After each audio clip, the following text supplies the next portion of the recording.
Welcome to Guide Guru. We hope this video helps. You have the app and permissions. Now make Vivo your active input method. Open Settings, go to Languages and Input, tap Virtual Keyboard, then Manage Keyboards.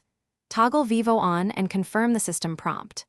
Once done, return to Vivo's app to accept any additional permissions for clipboard and microphone so features work. Make sure to set Vivo as the default keyboard. You'll switch instantly between keyboards if needed, but starting here prevents interruptions while you customize. You'll now tailor how you type. Open Vivo settings and pick a layout that matches one-handed or split use. Choose key size and row options to fit your thumb reach.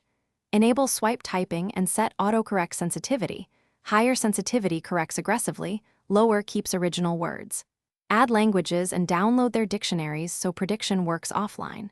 Then pick a theme and haptic/sound feedback.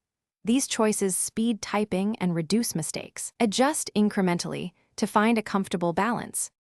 Finish by testing Vivo in your favorite chat and email apps to verify predictions, emoji panel, and clipboard. Once satisfied, use the app's backup or sync option to save custom dictionaries and shortcuts. This keeps your setup when you switch devices.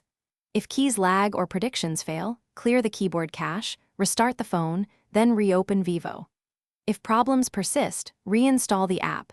Reinstallation fixes corrupted files while preserving tips you backed up. That single troubleshooting step solves most issues.